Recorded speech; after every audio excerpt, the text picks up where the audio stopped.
Eh, para las personas que asisten por primera vez y también para algunas de las personas que trabajan conmigo, ayudantes, todo, desde hace algún tiempo la directora del CIVAP, les comento, la doctora Schulz inició una serie de seminarios y de presentaciones abiertas a toda la comunidad, pero en general la mayoría de las personas que asistimos son las de nuestro centro. Y la idea es que mostremos un poquito en qué estamos trabajando para también afiatarnos entre nosotros. Y bueno, es por eso que yo también le agradezco mucho a Lorena la oportunidad y darse el trabajo también de gestionar todas estas cosas que uno de repente piensa que son menores y yo creo que en realidad no lo son. ¿Ya? Muchas veces es harto la pega asociada a gestionar y aunar todas las disponibilidades de tiempo, de cosas, etcétera. ¿Ya? Así que muchas gracias. ¿Estás muteada, Lorena? No, pero para complementar eso también, inicialmente, ¿se acuerdan que en la reunión pasada dijimos que estos seminarios iban a ser los primeros jueves de cada mes? Bueno, por lo mismo, porque fue muy complicado, tuvimos que cambiarlo, iban a ser los primeros viernes de cada mes a las 3:30, exceptuando hoy día, que era a las 3:40. ¿Ya? Sí. Eso.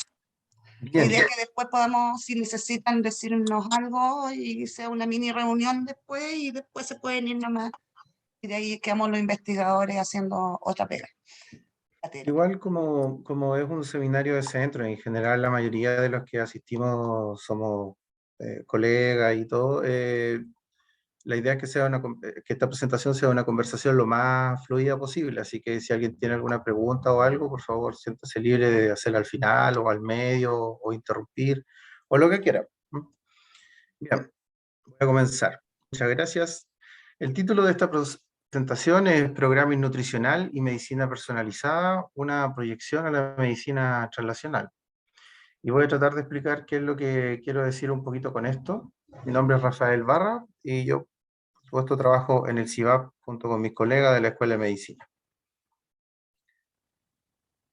Lo primero que debemos hacer al tratar de conversar un poquito de este tema es abordar un poquito el contexto en el cual estamos hablando, ¿ya?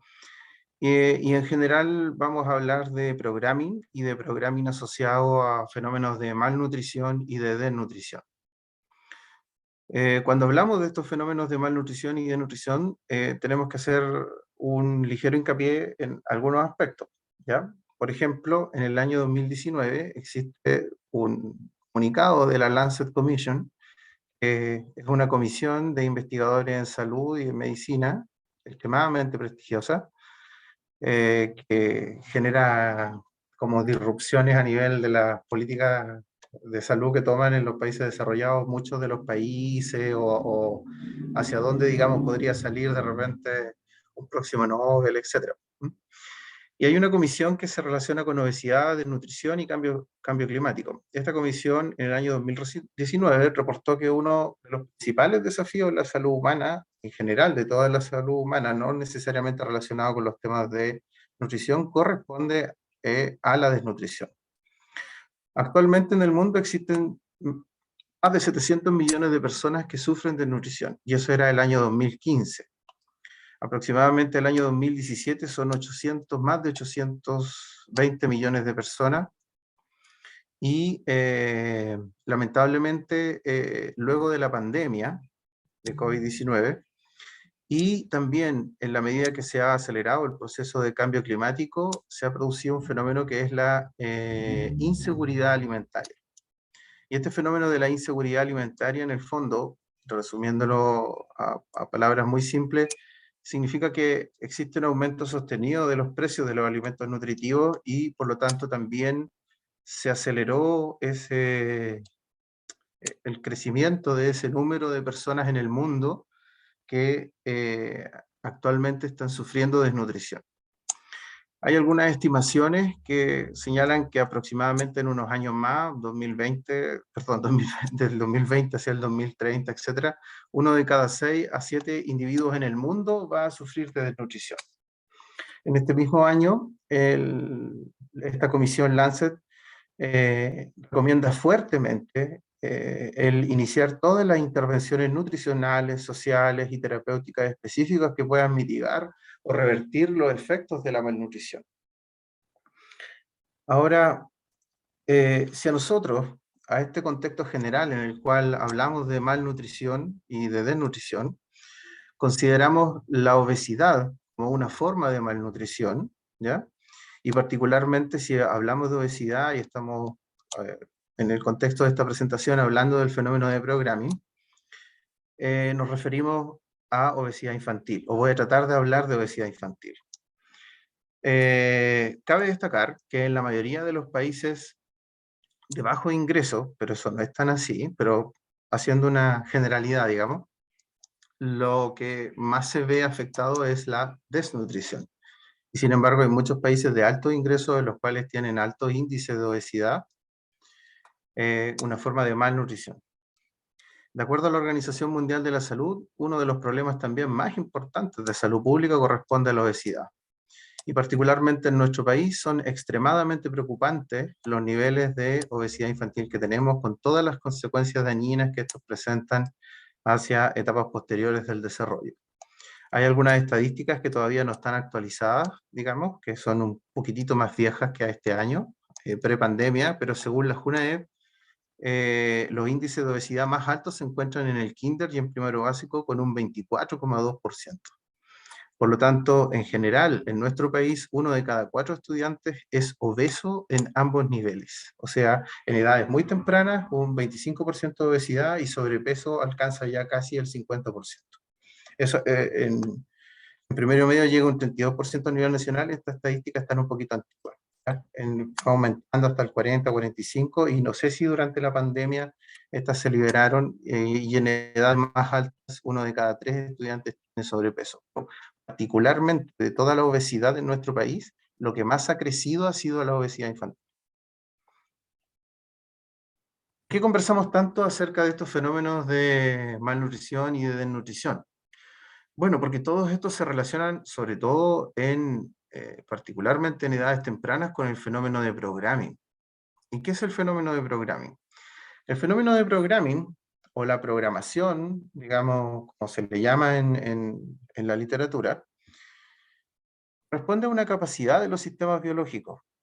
Eso significa que este sistema biológico, que los sistemas biológicos complejos tienen una característica que es la plasticidad, lo cual significa que dependiendo de las condiciones en las cuales estos se desarrollan, tienen ventanas de sensibilidad dentro de su desarrollo, lo cual significa que a una determinada edad, un determinado contexto ambiental, puede generar un desarrollo permanente y distinto del normal por consecuencia de exposición a ese ambiente. Es decir, este bebé, esta guaguita que se está desarrollando, tiene ventanas de sensibilidad en las cuales hay momentos en los que, por ejemplo, la exposición a una hormona, como el hiperandrogenismo, la exposición al estrés, la exposición a una disrupción endocrina, la exposición a un contexto de malnutrición y desnutrición, redireccionar el desarrollo de esos sistemas biológicos hacia estados que pueden ser permanentes y patológicos. Lo que se intenta representar acá como un síndrome metabólico o, por ejemplo, una mayor probabilidad de desarrollar una enfermedad psiquiátrica. ¿Hay algún mensaje en el chat? ¿No? ¿Alguien que quiera hacer alguna pregunta? ¿Estoy viendo? No, creo que no.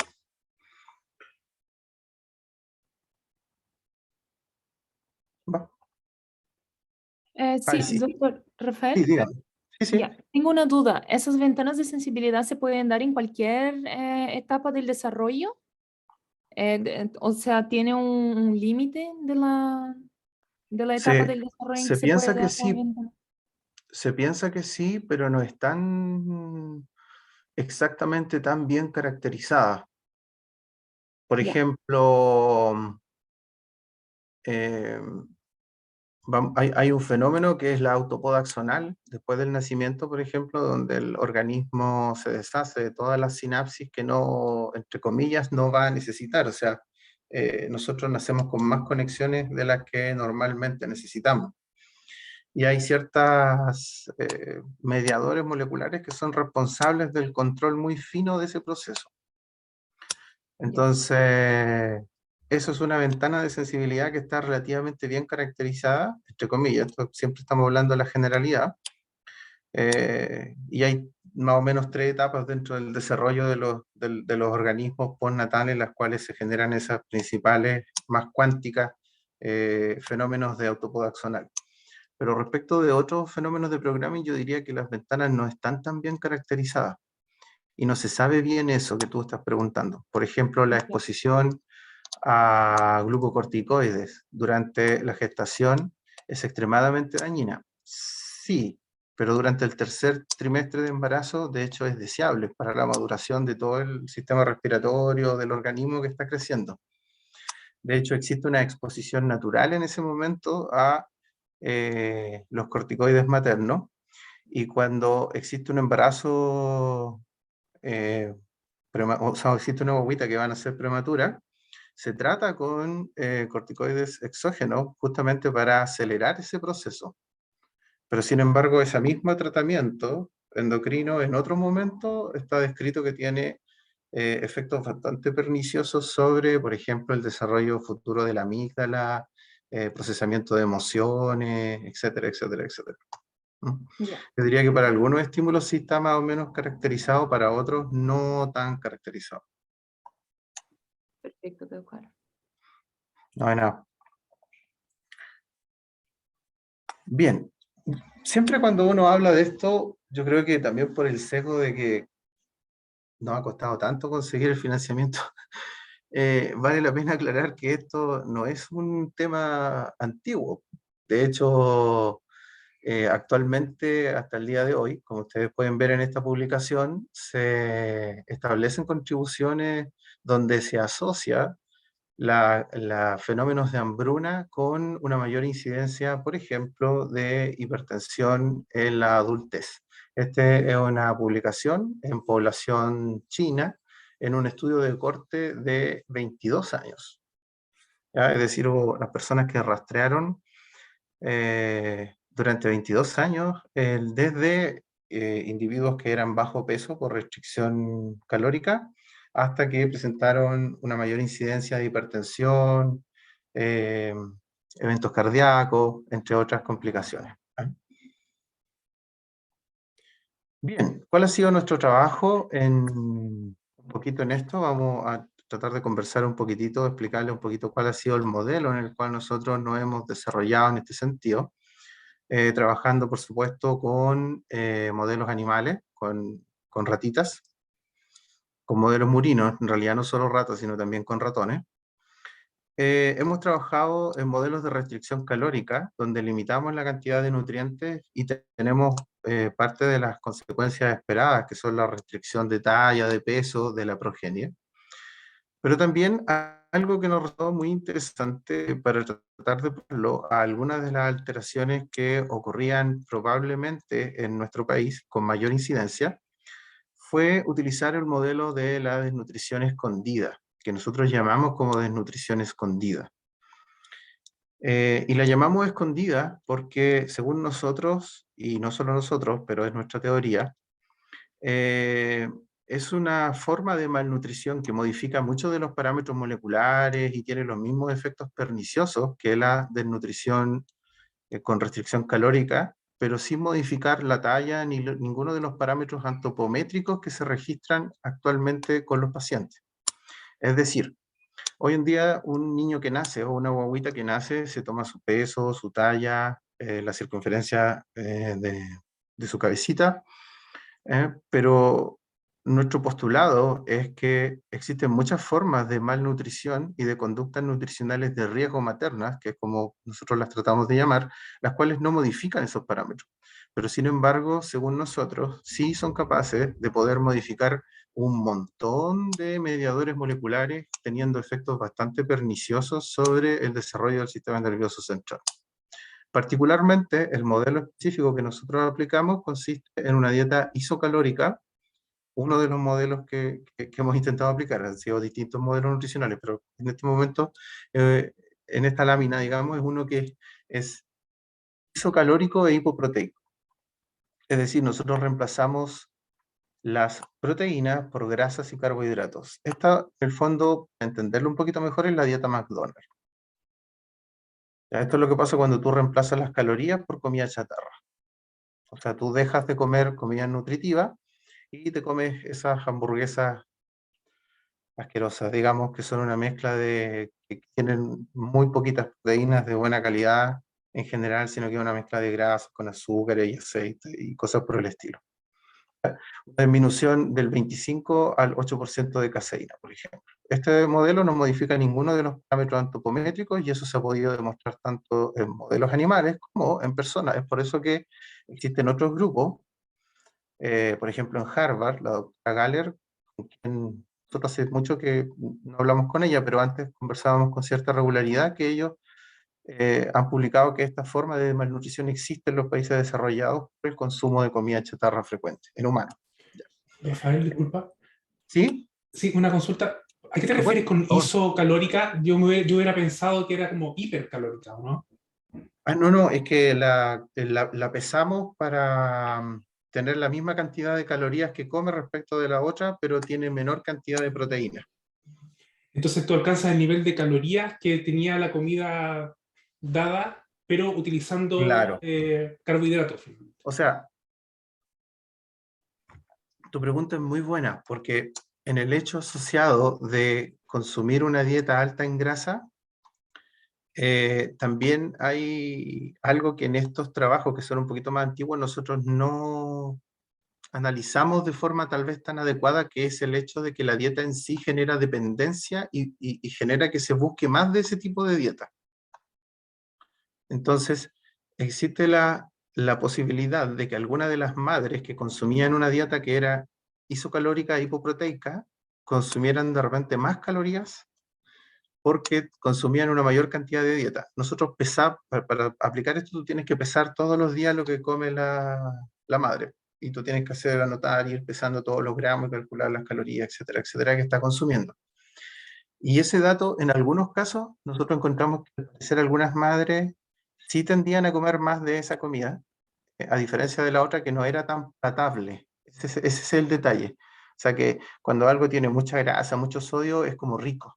O sea, son altamente palatables. Entonces, muchas veces estos modelos tienden a compartir esa sensación de recompensa que también tenemos los humanos. Entonces, como que tienden a buscar un poquito más de esa dieta. Sí. Un poquito más adelante, ahí están los modelos en los cuales sí hemos tomado esas previsiones, que eso es muy buena la pregunta. No sé si un poquito más adelante lo podemos aclarar con más detalle. Hay una pregunta. en el chat. Sí, ¿esa dependencia de dieta podría ocurrir con comida saludable? Según nuestro planteamiento, no. O sea, no debería. Un poquito más adelante, si les parece, voy a responder esa pregunta cuando pasemos al capítulo donde vemos las preferencias entre las dietas y un poquito la respuesta electrofisiológica en el circuito de la recompensa, que es un poquito lo que yo también les quiero mostrar. Si me esperan un segundito. Entonces, utilizando esta dieta, la principal ventaja, digamos, es que tratamos de extrapolarla a lo que ocurriría en una persona, una mujer que tenga estas conductas de riesgo nutricional que está gestando. Nosotros describimos que había muchas alteraciones morfológicas en la corteza, disminución de la liberación de noradrenalina, disminución de los receptores beta en la corteza prefrontal. También se describió que había una menor capacidad de ciertos de medir e inducir ciertos fenómenos neuroplásticos como la LTP en el hipocampo, asociado al desarrollo de la memoria. Un consistente aumento de la acción de estos receptores alfa-2 también en la corteza. Muchas de estas alteraciones a nosotros nos llamaban mucho la atención porque eran coincidentes con las que ocurrían en una forma de desnutrición que fuera mucho más persistente y asociada a una restricción calórica. Entonces, fue así como en el año 2019 intentamos escribir una revisión en Nutrition Reviews. Y lo que planteamos en ese momento fue una pregunta que hasta el momento no, por recursos y también por tiempo, entre medio se nos vino la pandemia encima como a todo el mundo, y ha sido difícil de poder abordarla. Pero nosotros planteábamos que tenemos esta restricción no solo de calorías, sino que también puede ser de proteínas, como les señalé, ¿ya? Y también de micronutrientes, algo bastante descrito en la literatura, y que esto, al parecer, la pregunta central es cómo se explica que estos efectos sean persistentes durante tanto tiempo. O sea, estamos postulando como teoría que las condiciones a las cuales tú te expusiste durante tu gestación tienen efectos 20 años después, como yo les mostré en ese paper que ha sido un estudio epidemiológico. Bueno, la literatura hasta el momento sostiene que eso solo se podía alcanzar a través de cambios epigenéticos que fueran permanentes. Particularmente por la naturaleza del review y de nuestro trabajo, nosotros postulamos que estos cambios epigenéticos deberían ser en la corteza cerebral, en el hipocampo, en otras regiones del cerebro. Y que estas alteraciones, estos cambios epigenéticos llevaban a una serie de rutas de transducción de señales alteradas que generaban deficiencia en la memoria, una LTP deficiente, expresión anormal de una serie de mediadores moleculares relacionados con la plasticidad neuronal, etc. Pero sin embargo, bien existe la posibilidad, no excluyente de la anterior, que muchos de estos cambios epigenéticos ocurran en otros tejidos, muchos de ellos relacionados con el control neuroendocrino y metabólico del metabolismo, por ejemplo en el hígado, el páncreas, el músculo, los adipocitos, en la grasa, etc. Por lo tanto, mucha de esta restricción es generar cambios epigenéticos que programan un síndrome metabólico, y existe una gran cantidad de literatura que sostiene que el síndrome metabólico de por sí es capaz de generar muchos de los mismos efectos que estamos describiendo. Generar disminución en la memoria, una LTP defectiva, etcétera, etcétera, etcétera. Por lo tanto, ¿qué sucedería si tú pudieras demostrar que existen estos cambios epigenéticos, ya, por ejemplo, en el hipocampo, en la corteza, que nosotros creemos que sí están, pero tú, utilizando una dieta nutritiva y una aplicación correcta de ejercicio voluntario, reviertes el síndrome metabólico? ¿Se mantendrán estos efectos en la memoria? Esa es una de las preguntas que en este momento nosotros estamos tratando de abordar, que es la pregunta que se planteaba en este review, y que, bueno, estaba bastante atrasada, pero de mediante, digamos, era súper difícil todo en ese trabajo. Por supuesto, cuando yo planteo esto en este momento, es siempre una invitación a la colaboración con todos ustedes. O sea, si cualquiera tiene alguna idea o algún interés en el tema, está la invitación más que hecha. Bueno, como yo les señalé, o como le intenté señalar, una de las cosas más importantes que se está tratando de hacer, o lo que se busca al realizar, es que estas patologías que tienen prevalencias tan altas y que van a generar un costo tan importante sobre los sistemas de salud, hay algunas proyecciones epidemiológicas que dicen que si los niveles de obesidad infantil en Chile continúan, en 10 años más el sistema de salud colapsa completamente.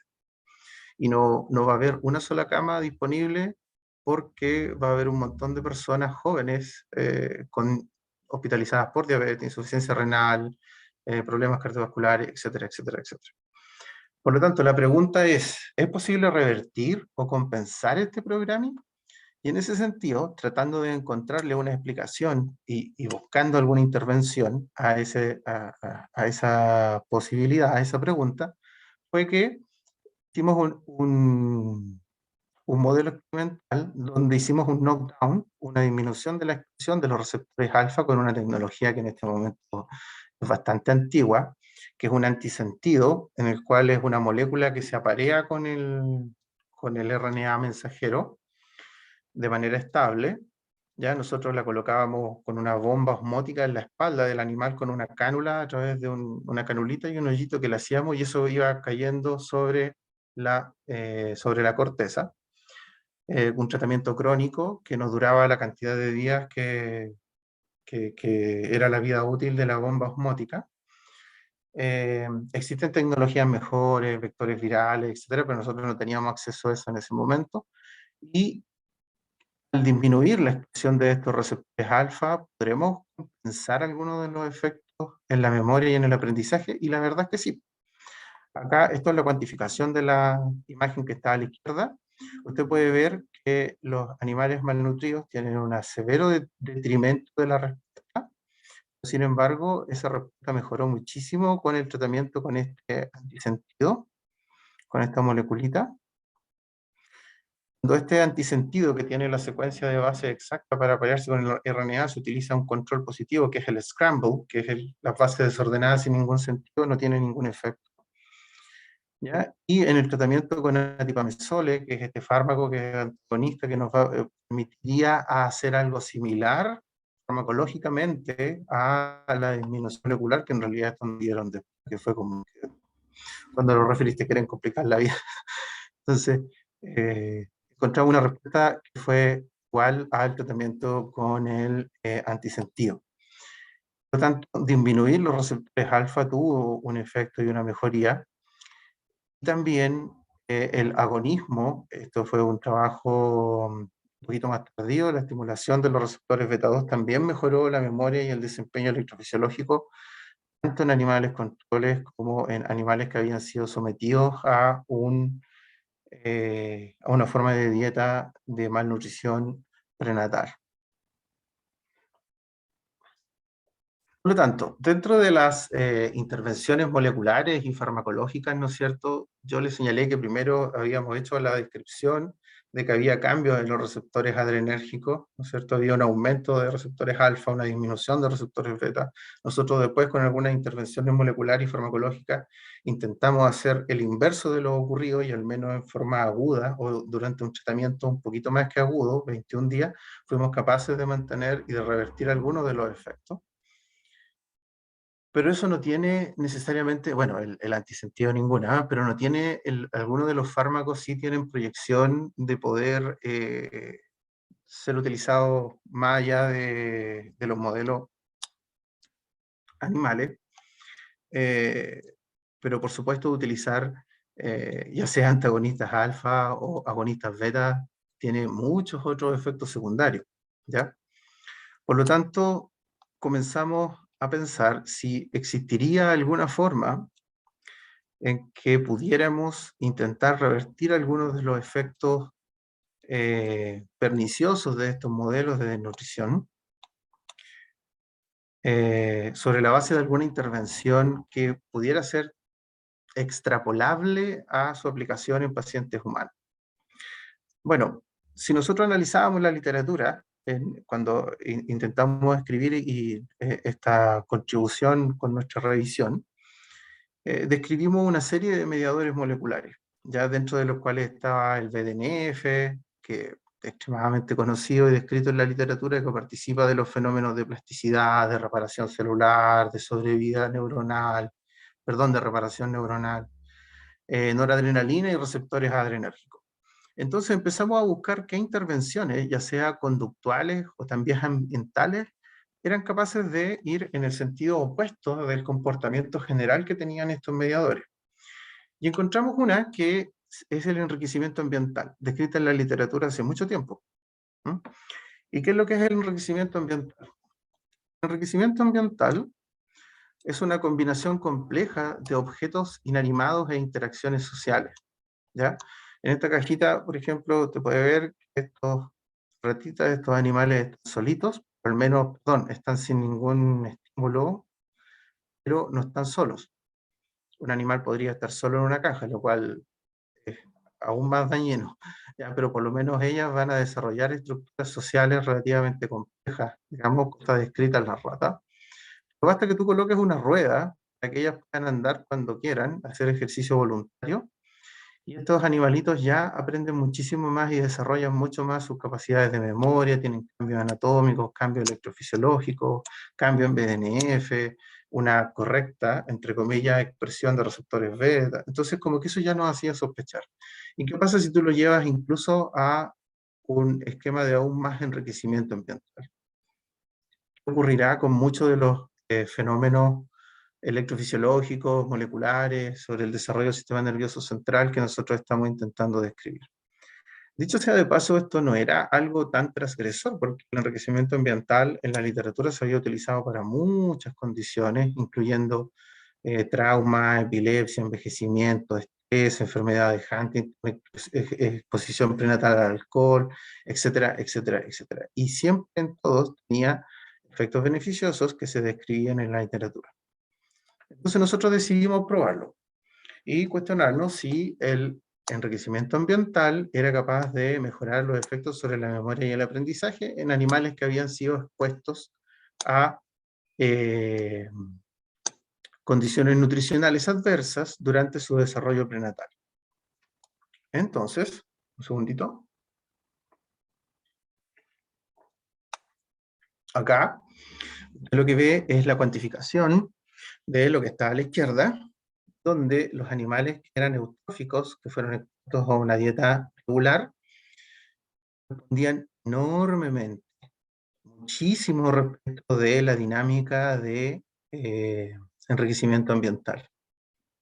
Y los animales malnutridos, que como se esperaba, tenían un desempeño electrofisiológico más pobre al compararse con A, también tenían una compensación, pero esa compensación no es de la misma magnitud que los normales, es decir, el enriquecimiento ambiental mejoró algunas de las injurias que sufrieron estos animalitos, pero quienes más aprovecharon el enriquecimiento ambiental fueron los animales que fueron expuestos a una dieta normal. Y se puede apreciar lo mismo al hacer la cuantificación de receptores beta, donde existe una mejoría tanto en la corteza frontal como en la corteza occipital, y también, por supuesto, encontramos una mejoría cuando medíamos en esos tejidos la concentración de la neurotrofina BDNF.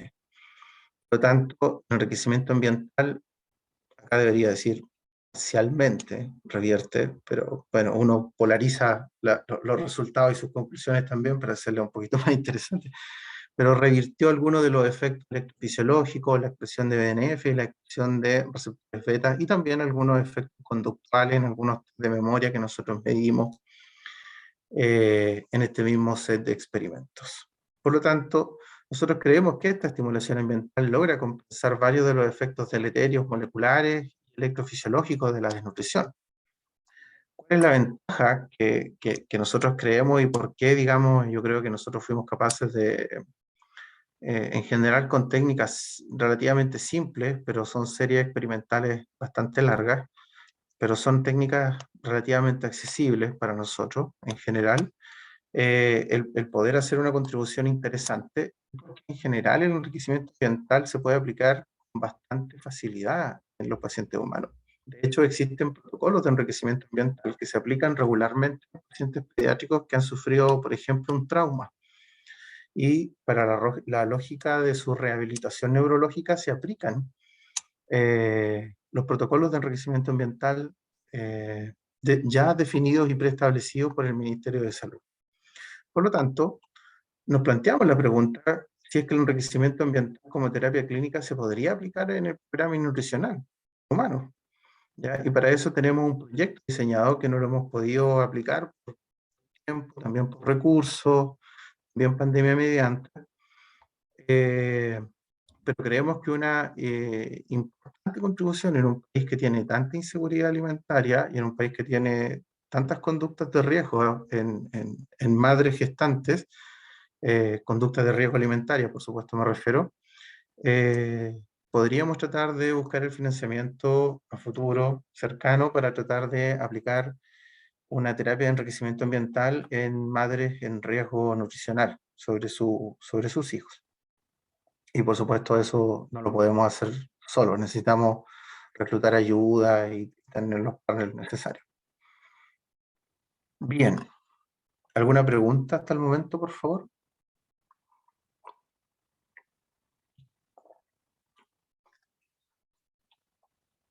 ¿Qué pasó? Bueno, uno de los efectos más comunes descritos en la literatura de varios de los, prácticamente de todos los modelos de programa nutricional es la hipertensión postnatal, la hipertensión crónica. Por lo tanto, uno de los aspectos que a nosotros más nos interesaba estudiar era el por qué. El por qué si tú sufriste una restricción calórica, por ejemplo, durante la gestación y eres una persona que nació con bajo peso, pero desde el momento que naciste se hace una intervención nutricional y tú te alimentas adecuadamente, ¿por qué? A pesar de eso, 25 años después tú tienes hipertensión. Y en general lo que se ha descrito en la literatura es una resistencia, son los niveles elevados de glucocorticoides, que voy a intentar explicar esto lo mejor que pueda. Entonces, existiría una modificación del eje hipotálamo-hipófisis adrenal, ¿ya? En donde se generarían a través de la médula adrenal niveles más elevados de glucocorticoides, cosa que está descrita en la literatura. Estos glucocorticoides perderían la capacidad de ejercer un feedback negativo sobre el hipotálamo. Eso es lo que está descrito en la literatura. Entonces lo que nosotros nos cuestionamos fue por qué se pierde la capacidad de ejercer ese feedback negativo. En la literatura, desde el hipotálamo y del núcleo del paraventricular, se ha descrito conexiones recíprocas hacia el locus cerúleo. Desde el locus cerúleo, por supuesto, se originan conexiones que son de naturaleza colaminérgica, noradrenérgica, y desde el PBN CRH-érgicas. Eso fue lo que quise decir. Se libera el CRH. Y nuestro planteamiento es que conexiones normalmente tienen niveles muy bajitos de actividad. Pero sin embargo, existía un autor que se llamaba Dunn, el cual había sostenido... Rafa, Georgina está levantando la manita. Perdón, yo no veo el chat. Sí, dígame nomás. Rafa, pregunta. Sí, por Vos supuesto. decís que esta malnutrición eleva los niveles de glucocorticoides, o sea, los mantiene alterados, digamos, durante el resto de la vida, ¿sí? Claro. Entendí bien. ¿Y también mantiene elevados la nora y la adrenalina? Muy buena pregunta. En la adultez no lo hemos medido.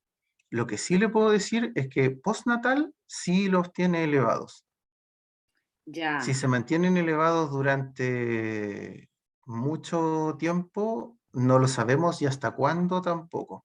Ya, perfecto. ¿Ah? Porque eso también contribuiría Sí, a... por supuesto. Claro. Claro. Ahora, en ese sentido, la noradrenalina que se mantenga circulante debiese ser de origen simpático, ¿ya? Y uno de los postulados es que lo que nosotros decimos acá de este trabajo es que existe debido a estas mismas conexiones, existe una activación crónica del PBN, ¿ya? Y esta activación crónica del PBN, porque se mantiene este circuito reverberante entre ambos núcleos, lo que lleva es a una activación del sistema nervioso simpático, lo que nosotros planteamos acá, que puede aumentar las concentraciones de noradrenalina en forma crónica, como usted lo dice. Yo no lo puedo decir porque no lo hemos medido en ratas así. En realidad, uno de los problemas que nosotros tenemos es que nunca tuvimos la analítica para poder medir catecolamina. Si tú te fijas, en todos los trabajos anteriores nunca hemos medido noradrenalina. Entonces no teníamos esa situación. Yo creo que más adelante sí sería súper interesante. También intentamos acá, Bueno, ahora ya está. pensamos, Hay bueno, que sí, ponerlo a punto, pero está. sí. Lo que pensamos una vez fue acá tratar de colocar un electrodo de carbono y poder hacer amplimetría en vivo. Pero eso no es fácil. Requiere muchas horas y es un experimento que es muy de ensayo-error. O sea, hay que hacerlo durante un año hasta montar la técnica, una cosa así. O sea, no es, bueno, no sé si tanto, pero no es tan simple. Pero no teníamos la capacidad de poder medir esas concentraciones en un momento determinado, y menos los metabolitos.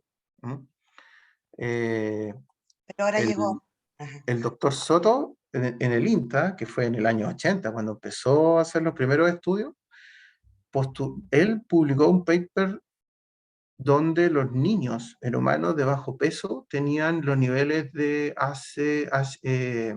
ácido homovarinil mandélico más elevados en plasma y también en orina, intentando asemejar al momento después del nacimiento, intentando asemejar un símil de las concentraciones de noradrenalina en sangre.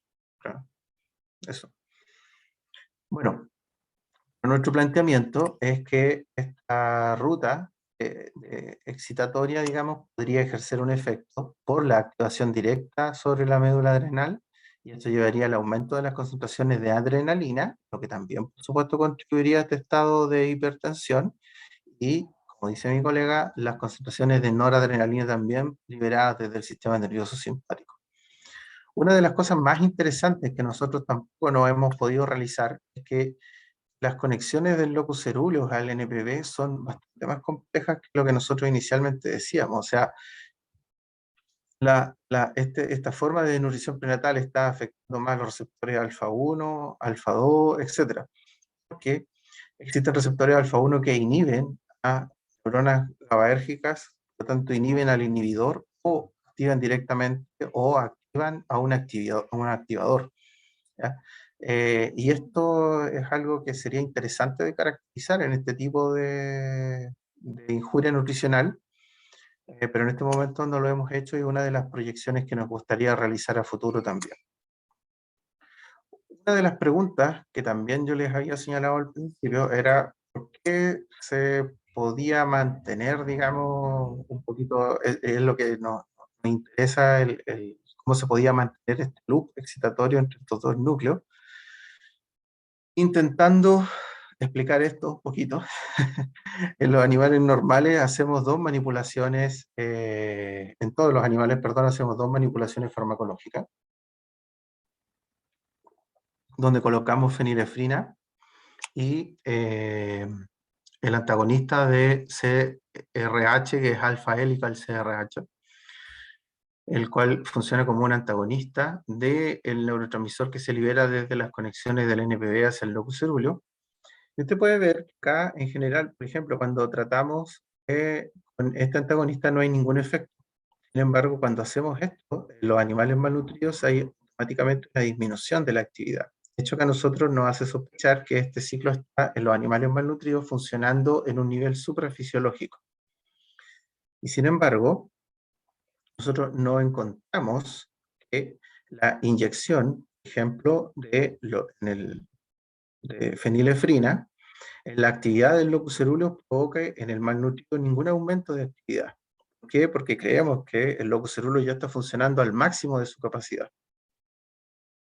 O sea, tú no lo puedes acelerar más de lo que ya está realizando, a diferencia de los normales, que cuando tú lo tratas con un fármaco, sí es capaz de aumentar su actividad, ¿ya? Y por la exposición al fármaco. Y a la inversa, cuando tú previamente bloqueas con con alfa helical, es decir, bloqueaste en el NPV, bloqueaste aquí, para que esto se bloqueara, ahí tú sí puedes volver, lo que se muestra en estos cuadraditos, que baja un poquito, y ahí tú sí puedes volver a acelerar el locus cerúleo, a diferencia de antes, que si no bloqueabas el núcleo complementario, no podías volver a acelerarlo por el uso de la fenilefrina. ¿Ya? Nosotros creemos que esto trata de corroborar un poquito lo anterior, que ahora tenemos que trabajarlo un poquito más. Por supuesto, yo creo que tal vez nos van a faltar algunas cosas. Interesantemente, existe una resistencia del hipotálamo a los glucocorticoides. ¿Ya? Esto son las evidencias que nosotros tenemos que nos llevan a señalar eso. Esta es la actividad donde nosotros medimos la actividad neuronal dentro del núcleo del paraventricular en un momento determinado, y coherente con lo que yo les he señalado, en el núcleo paraventricular esta actividad era mucho más alta en los animales que fueron tratados con el modelo de malnutrición, y hicimos un challenge de una exposición por inyección. Inyectamos una cantidad de glucocorticoide exógeno en el cerebro del animal, y las neuronitas o el núcleo paraventricular del animal eutrófico disminuyen su actividad, pero sin embargo las del nutrido no. O sea, se mantuvieron exactamente iguales. Es decir, no importa que tú, por así decirlo, le tires con un balde los glucocorticoides, esas neuronas no tienen la capacidad de generar ese feedback negativo, no responden a él. Y encontramos también que eso tenía un correlato con algunos de los parámetros cardiovasculares que estábamos midiendo en ese momento. Bien, no sé si lo pude explicar relativamente bien. Si tienen alguna duda, me pueden decir, por favor. Interesantemente, una de las cosas que era lo que me preguntaba Luis, una de las cosas que a nosotros más nos interesaba era por qué o cuáles son los fenómenos que suceden cuando tú expones un sistema tan inmaduro a este tipo de challenge o de injuria. ¿Qué es a lo que me refiero? O sea, si tú un sistema neuronal lo expones a una injuria de cualquier naturaleza y tiene un alto nivel de plasticidad, que en general podemos decir que tiene el correlato de ser en estado muy temprano de su desarrollo, eh, ¿cuáles serán los efectos? Entendiendo de que estamos hablando de estímulos nutricionales que son altamente palatables. Es decir, cómo se comportará el circuito de la recompensa y en el fondo esto se aproxima a tratar de postular una adicción a este tipo de comida, ¿no es cierto? Cosa que está bastante sostenida en la literatura. ¿Ah? De hecho, por eso en los países desarrollados la cajita feliz está prohibida. No, nadie puede vender una cajita feliz. En Noruega, en Suecia, digamos, por ley. Porque tú estás vendiendo algo que es adictivo y que va dirigido a un público que tiene menos de 6 años de edad.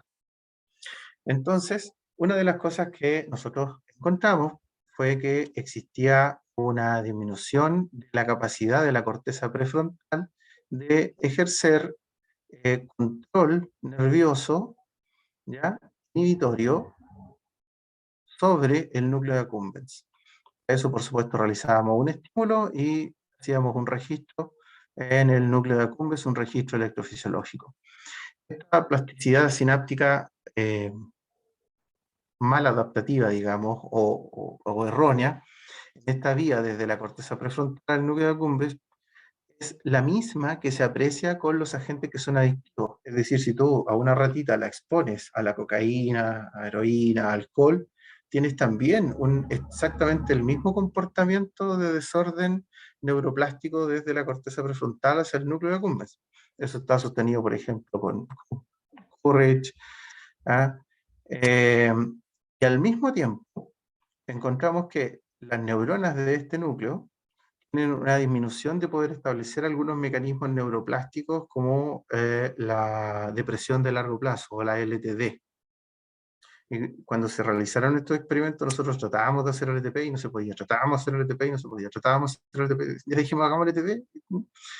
Y como que ahí encontramos que era un poquito más lógico el hecho de que en el núcleo de accumbens de los animales que fueron expuestos a dieta alta en grasa cuando eran muy jovencitos, esto no es de nutrición prenatal, perdón, sino que son una dieta alta en grasa, su núcleo de accumbens se comporta con muchas similitudes neuroplásticas a las cuales tiene un sistema de la recompensa que tuvo una exposición a drogas y que tiene un comportamiento de adicción. Necesariamente esto es una cuantificación, por ejemplo, de los niveles de la expresión de FOS. Usted puede ver acá que en el núcleo de accumbens encontramos una mayor cantidad de neuronas, tal vez no se ve muy bien en esta foto, pero les pido que me crean. Y en la corteza prefrontal también hay unos menores niveles de activación. O sea, la corteza prefrontal que tiene toda la modulación de las motivaciones y como el deseo del control de la motivación, tiene una menor actividad y al parecer existirían estos circuitos mutuos que estarían deprimidos, por lo tanto no podrían ejercer el mismo control sobre el circuito de la recompensa. Interesantemente, nosotros quisimos probar una droga o sustancia que voy a llamar K, espero que me esperen un poquito antes que le diga cuál es, pues más adelante se los digo porque todavía estamos tratando de refinar esto. Y los animales, que son los circulitos, fueron expuestos a dieta regular, son estos de aquí,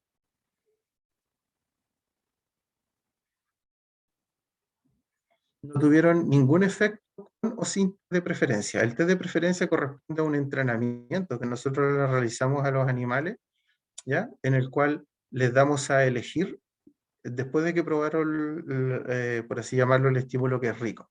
O sea, si yo pruebo la comida que es rica, la hamburguesa del McDonald's, y después tengo las dos, ¿a dónde voy a ir?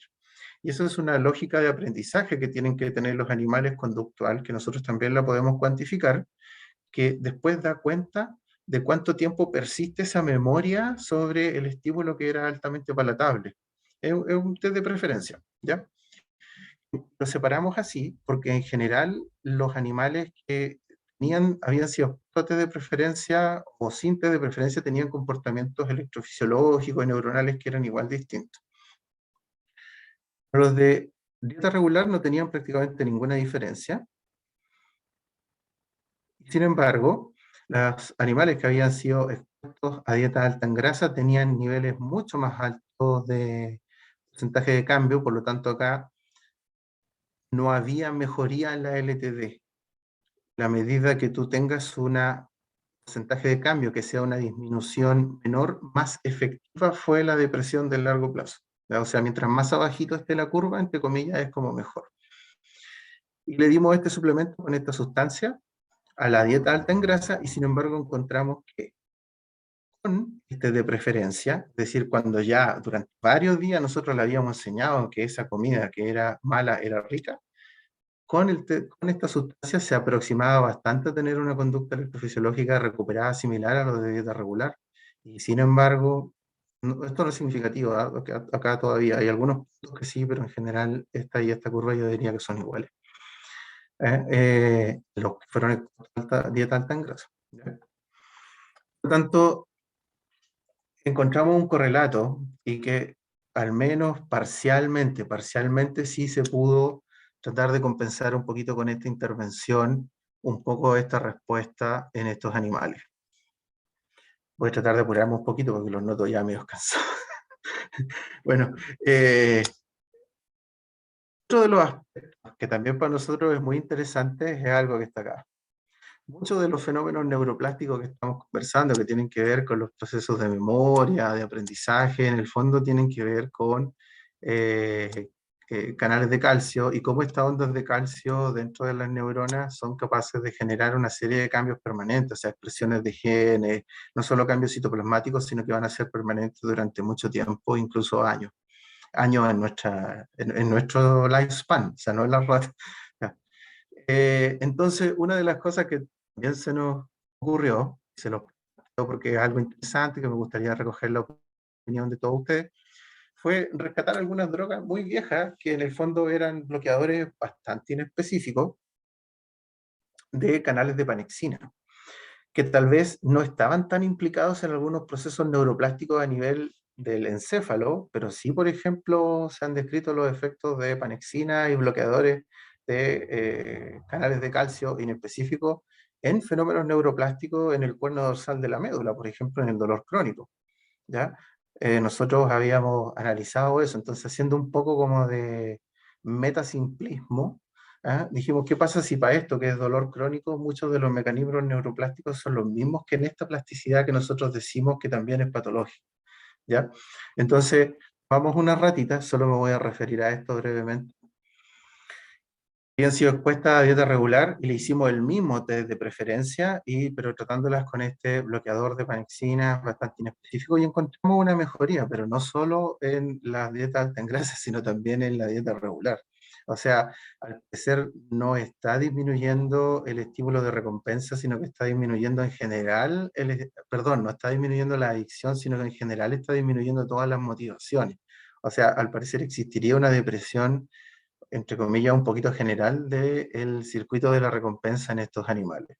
Ya, esto corresponde a una cuantificación que quisimos hacer, está en progreso todavía. Estos son los resultados de un trabajo de titulación de un alumno de Química y Farmacia, de Álvaro, que trabajó conmigo, que trabajó con nosotros antes de la pandemia. Se ve como un tiempo tan lejano. Y cada vez que la rata pasaba por un sensor, eso era una señal de actividad. Entonces, blanco-negro significa que el sensor está prendido o apagado, y mientras más de esos puntitos haya, en el fondo es una forma de medir la actividad y la cantidad de veces que el animal se está moviendo en la jaula. ¿Ya? Bien, entonces, haciendo un poquito de síntesis en este fenómeno de programming, digamos, lo que yo he intentado plantearles es la descripción de una serie de mecanismos en los cuales hemos intentado participar, que explican el programming y sus efectos en la salud, identificando, por supuesto, mediadores moleculares e intentando encontrar cuáles son los mecanismos que explican esta plasticidad patológica. Muchas de las contribuciones que se hacen actualmente, no solo por nosotros, sino que en general en esta área buscan realizar reversión y compensación de este programming, por supuesto. En este sentido, por supuesto, nos cuestionamos, según lo que nosotros mostramos ahí, el enriquecimiento ambiental será una terapia válida para poder intentar mejorar muchos de estos efectos. Existirán terapias farmacológicas que en forma aguda nosotros podamos aplicar, extrapolando un poquito estos resultados. Por supuesto, para todo esto nos falta muchísimo. Y existirán algunos suplementos nutricionales específicos que nosotros podamos utilizar para intentar compensar algunos de estos efectos. Mucho de esto, por supuesto, nos interesa no solo para tratar de hacer una descripción nada más o solo postularlo, sino la idea es tratar de realizar una detección temprana y, por supuesto, tener un tratamiento personalizado que nos permita mejorar un poquito muchos de los efectos que van a ocurrir en este programa. En ese sentido, quiero brevemente, solo con 5 minutos, mencionar algún concepto que es la farmacogenética y la medicina P4. Quiero señalar solamente que este es el doctor Leroy Hood, quien recibió la medalla de ciencia del presidente Obama en el año 2013, porque al inicio de los 2000, creó este concepto de la medicina P4, donde señala que la medicina tiene que tener 4 pilares fundamentales: ser personalizada, preventiva, participatoria, predictiva, particularmente muy importante, participatoria. Él indica explícitamente que todo tratamiento de salud que no involucre activamente a los pacientes va a fracasar en su desarrollo, el tratamiento en su mismo desarrollo. Y este es nuestro esfuerzo local. Intentamos a través de esto mismo realizar un curso el año 2018 de farmacogenética y medicina P4 con la profesora María Pamweiser, ¿no es cierto? Esta es la generación que tomó ese curso. Después hubo una generación posterior, el año pasado obviamente por la pandemia no pudimos, pero vamos a tratar de seguir empujando hacia el futuro el desarrollo. Y como grupo de trabajo en general nos interesa muchísimo la innovación tecnológica, tratar de ser translacionales. Ya en este curso se utilizó un genochip, que es una matriz de silicio, un mini array, que es esta matriz de silicio que tiene 3 milímetros de diámetro, y cada uno de estos puntitos son sondas moleculares que detectan un blanco por apareamiento. Y eso puede ser una mutación, un producto de PCR, un SNP, algo que está asociado a una enfermedad, o incluso también, por ejemplo, hay algunos, nosotros pensamos a futuro, que podrían detectar, ojalá, cambio epigenético. Ojalá se pudiera. Pensando, por supuesto, en tratar de aplicar esto. Una de las aplicaciones locales que buscamos desde nuestro laboratorio es la aplicación de la farmacogenética al desarrollo de la medicina preventiva en el tratamiento de la anemia falciforme. Este es nuestro algoritmo de trabajo, que no me voy a detener tanto en él, por motivos de tiempo, porque ya me extendí mucho, pero queremos analizar estos genes. No son tantos genes, en realidad son polimorfismos descritos en cada uno de estos genes que son importantes para el desarrollo de un tratamiento médico personalizado de esta patología que cada vez tiene niveles más crecientes y que no se está haciendo nada por detectarla en nuestro país. Sin embargo, las consecuencias pueden ser muy graves, como un ACV o un infarto alrededor de sobre los 25 o 30 años. En Estados Unidos existe una ley que todo niño con ascendencia afroamericana se tiene que hacer la prueba genética para saber si tiene la mutación, por ejemplo. ¿Ya? Y sería muy importante, ojalá, que eso se instaurara en nuestro país. Bien, quiero agradecer, les pido disculpas si me extendí mucho, a todas las personas que me han ayudado, que no son pocas, por supuesto. En general, nuestro grupo de laboratorio tratamos de extenderlo al máximo posible. Bernardita ha sido un aporte fundamental en nuestro trabajo, una gran historia con el doctor Alejandro Hernández desde hace mucho tiempo. Los primeros estudios comenzaron, ya ni me acuerdo hace cuánto, pero en el INTA. El doctor Miguel Ríos también de la facultad, la profesora Blanca Troncoso, el doctor Patricio Sáez, la profesora María Pamweiser de Alemania, el doctor Yamal Ganam también de Alemania, el doctor Jorge Escobar, Luis Valladares de la Universidad de Chile, y a todo mi grupo de alumnos ayudantes quienes se están incorporando de a poquito y que entre todos estamos tratando de empujar este trabajo. Muchas gracias, y no, cualquier duda, consulta que tengan, encantado de responderles. Y básicamente lo que me interesa colocar sobre la mesa es la posibilidad de colaboración y de que nos integremos al máximo posible. Muchas gracias. Gracias, Rafael. Te abre el tiempo de preguntas. Yo tengo una. ¿Tú Con haces gusto. diferencia de sexo en las ratitas y hay Oh, qué buena ratitas y pregunta. ratitos funcionan igual? Qué buena pregunta. Una de las grandes deudas que nosotros tenemos, pero grandes, grandes, gigantescas, es que sinceramente no sé por qué no hemos estudiado hembras.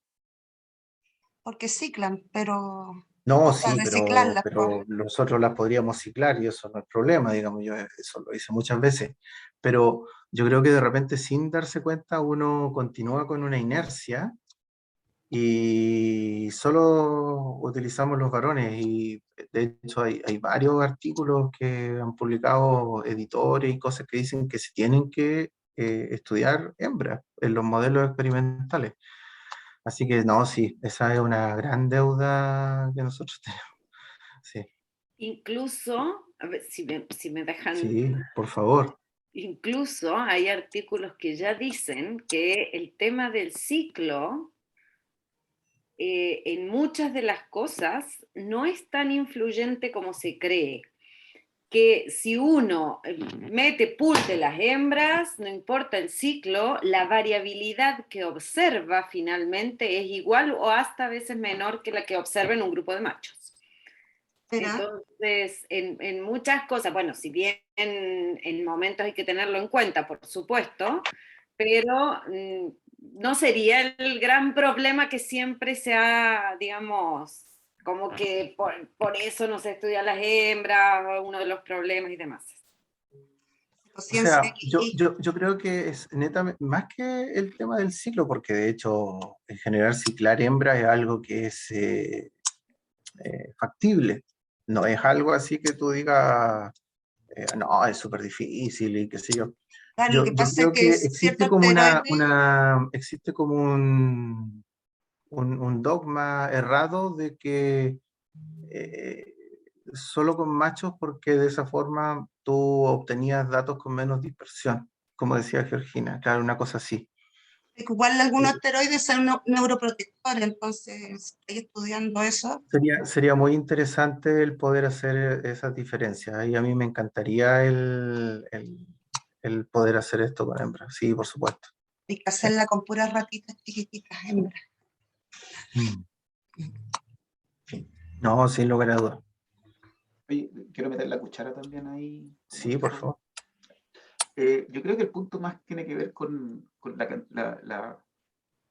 cantidad de variables a manejar que otra cosa. Porque en realidad los datos son valiosos igual. El punto es, independiente de que haya poca dispersión o baja dispersión, cuál es la influencia de esas otras variables que a veces no las controlas. Ahora, si tú las controlas y puedes determinar cuáles son su injerencia en tus resultados, súper bien y súper válido. El punto, yo creo que al final pasó por eso, por la flojera quizás estas son variables, o nosotros nos especulamos que hay más variables en su tiempo, porque obviamente ahora ha cambiado el asunto. Especulamos que hay más variables, entonces va a ser más difícil definir qué caso los resultados dependieron de esas otras variables o de las que nosotros manejamos. Pero por eso hoy en día obviamente hay otro concepto al respecto y se manejan mejor las variables y además también se tiene una connotación, o sea, una idea de que esas mismas variables u otras también pueden estar en los machos. Entonces al final entramos en la misma profundidad, en el mismo problema en ambos casos. A mí se me ocurrió, como la GEO había presentado hace un tiempo, que hay diferencia en respuesta en adicción entre hembras y machos. Y aquí estaban adictas a comida, así bueno. No, sí puede haber una diferencia que tenga que ver con varios de los fenómenos que aquí yo estoy tratando de explicar, estoy completamente de acuerdo. Lo que yo creo es que Perdón. la sí, sí, no, por favor. Lo que pasa es La que quería... no sé si me estás dando la palabra o no, por favor, sí, sí. Dale. Me quedo dando vuelta a esa pregunta que hicieron antes, que está en el chat. ¿La dependencia de la dieta podría ocurrir con comida saludable? Mi Mira, yo sensación creo, es que cualquier factor externo, sea el correcto o el incorrecto, por ponerle algún nombre, ¿ya? En este caso, sea la comida no saludable versus la comida saludable, tiene una injerencia en cómo nuestro organismo se desarrolla al final y va madurando.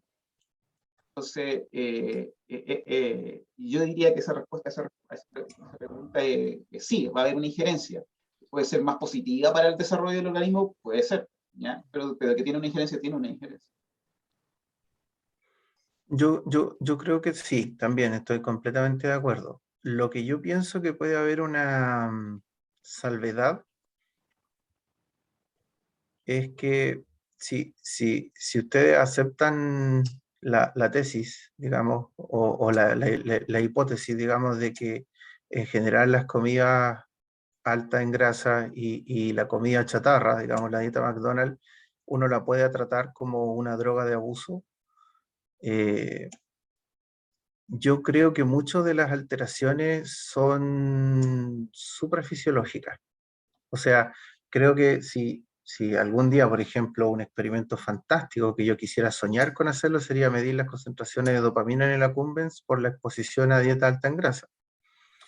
Y si yo pudiera demostrar que esas concentraciones de dopamina son suprafisiológicas más que la de un estímulo fisiológico como una dieta regular, como el apareamiento en la etapa adecuada, como no sé, el cuidado materno-infantil, que son algunos de los estímulos que generan una respuesta del circuito de la recompensa, pero que no es de la misma altura que una droga que genera un aumento suprafisiológico y que no es adaptable en el tiempo. O sea, si yo tengo sed y tomo agua, estoy siendo súper burdo, tengo sed y tomo agua, hay una respuesta de dopamina en el accumbens, sí, pero si vuelvo a tomar agua una segunda vez, pero en cambio la droga no se adapta, entre comillas. O sea, la droga de abuso en general, al parecer, siempre es capaz de producir un aumento suprafisiológico y después de nuevo supra y después de nuevo supra. Yo creo que si nosotros pudiéramos demostrar ese comportamiento neuroquímico de una dieta alta en grasa, eso sería tremendamente disruptor. Porque en el fondo yo creo que ese tiene que ver un poquito con el hecho del comportamiento clásico de ciertas drogas, que son capaces de generar esos mecanismos, o sea, esa respuesta suprafisiológica. Y cuando esa injuria ocurre en una ventana del desarrollo donde el sistema está muy inmaduro, es particularmente sensible a desarrollar el craving y la búsqueda de. Yo creo que eso es una proyección que también es muy interesante. ¿Y no hay evidencia de eso todavía? Hasta la última vez que yo lo miré, yo creo que no. Sí hay, por ejemplo, test conductuales, sí hay test de preferencia, y hay evidencia en humanos, por ejemplo, de gente que se expuso a esas formas de nutrición y que queda como con una sensación de búsqueda. Pero yo no recuerdo en ese momento haber visto, a menos que haya salido así como en último tiempo, en la mitad de la pandemia, algo que midiera concentraciones de dopamina en el accumbens o algo relativamente similar. ¿Ya? Me parece curioso igual porque encuentro que es como súper válida la pregunta y como muy deducible, muy como, sí, esto me parece una posibilidad, no necesariamente con la comida alta en calorías o tipo McDonald's, como dices tú, sino que con cualquier comida, con la comida en general. Hay gente que es adicta a comer, en cierta forma, por decirlo de una manera.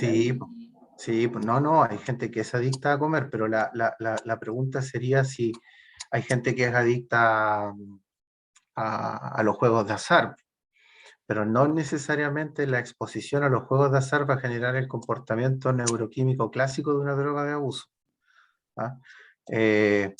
Pero una de las terapias más exitosas para el tratamiento de la obesidad es, así como existe Alcohólicos Anónimos, está lo mismo. Entonces o sea, las mismas terapias conductuales que han servido para el tratamiento de la adicción están siendo súper exitosas en el tratamiento de la obesidad, por ejemplo. O sea, cuando tú lo dejas de tratar como una patología nutricional y lo tratas como una patología psiquiátrica, se han tenido, en mi modesta opinión, mejores resultados con los pacientes que con, no sé, de repente otra batería de fármacos, otro tratamiento. O sea, las terapias grupales, existe creo también en algunos países el grupo de obesos anónimos, etc. Mira, interesante. Gracias, Rafa. Si todos los que luchamos contra la obesidad estamos sí. Un día a la vez. Otra pregunta. Yo quería hacer dos preguntitas.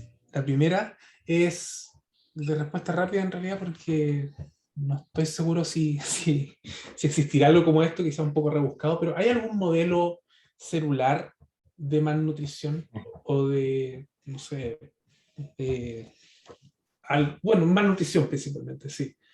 Es que estaba pensando en cómo poder realizar algo que se parezca, pero creo que tiene dificultades técnicas, pero bueno, tú sabrás. Mira, hay personas que de la última vez, porque esto cambia igual varios días, o sea, perdón, cambia rápidamente con el transcurso de los días. Pero en Drosophila se han hecho, yo diría que ambas cosas. O sea, se han hecho modelos de adicción a comida y no sé si llamarle adicción, ¿ah? Pero se han hecho estudios de preferencias, por ejemplo, por soluciones altamente azucaradas o por otro, etcétera, etcétera, etcétera. Eso yo creo que recuerdo y había una persona que en modelos de injurias nutricionales en Drosophila.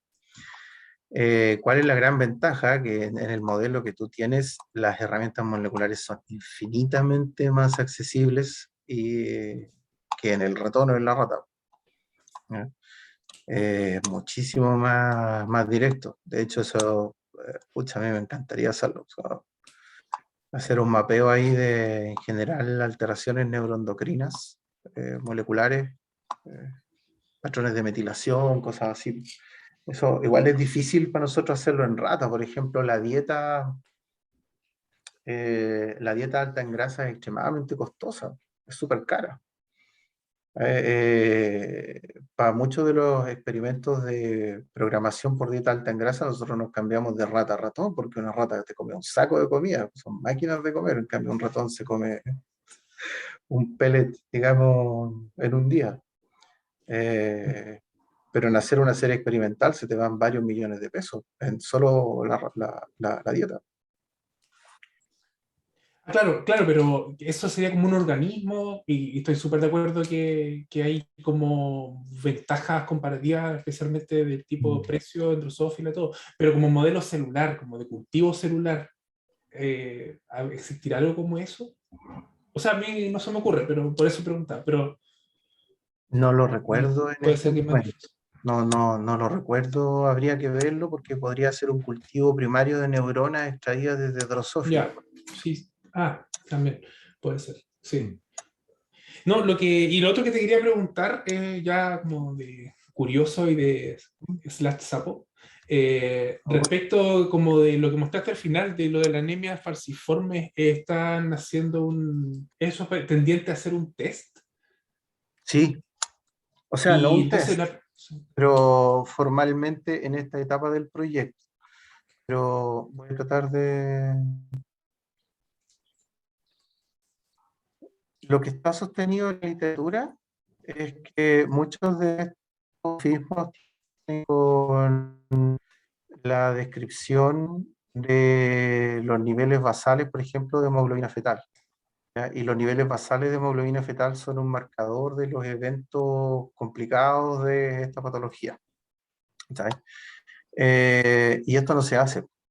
No se hace un tamizaje de los pacientes, por ejemplo, que tú digas, bueno, este paciente es de alto riesgo, tiene la mutación y es de alto riesgo, tiene la mutación y es de bajo riesgo, tiene la mutación y es de medio riesgo.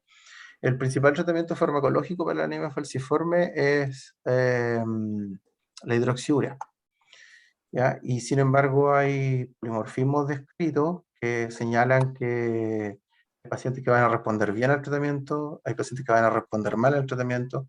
Entonces, en general, el cuantificar eso es en este momento solo cuantificarlo y hacer la descripción, porque es un proyecto bastante acotado, pero sí se puede pensar después tratar de proyectarlo como una terapia.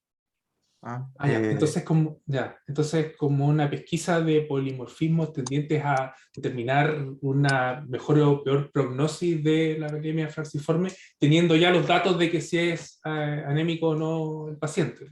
Bueno, eso está escrito en la literatura. O sea, si tú mides este polimorfismo, hay literatura que lo sostiene que No, claro.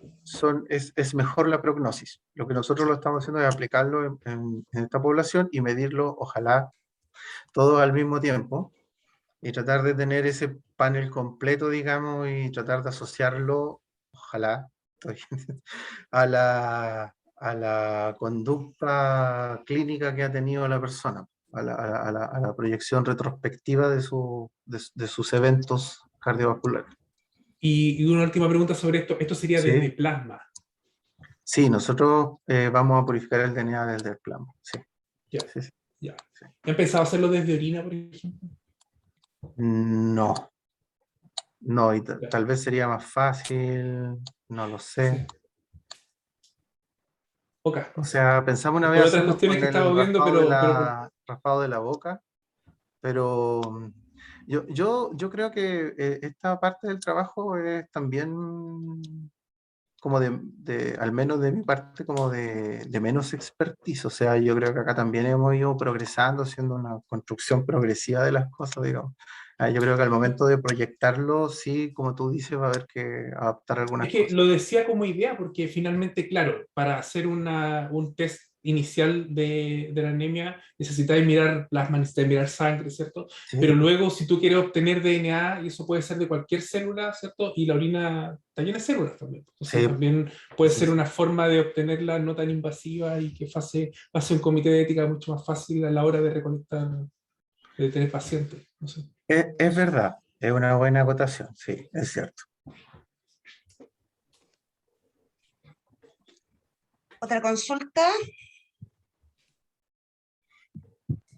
O comentarios, no sé, cualquier cosa. ¿Sí? Oprobios también se reciben.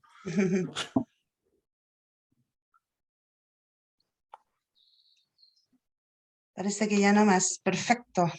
Rafael, muy entretenido tu seminario. Gracias, muchas gracias a todos. Muy entretenido. Hay que comer bien en el embarazo. Sí, sí. O sea, yo soy partidario de que existiera una ley que tratara la comida chatarra, no que yo no consuma, o sea, pero como una droga de abuso en su exposición a los menores de edad. Eso es lo que se refiere. Ay, Eh, y Anda el a hablar con TikTok Guido y el Girardi, Instagram también. va a estar claro, feliz de lo que está diciendo. claro, o sea, si alguien de repente le vende una cajetilla de cigarro a un niño de 5 años, todo el mundo se espantaría, pero acá tú tienes, a mi modo de verlo, de repente un estímulo que puede ser tan pernicioso y tú puedes celebrar el cumpleaños adentro del McDonald's. Tipo, ¿Cachai? Entonces, creo que ahí falta una política pública más dura. ¿Ah?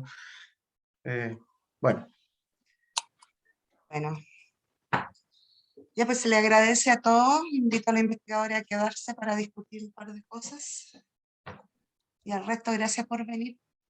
muchas gracias a todos. Gracias.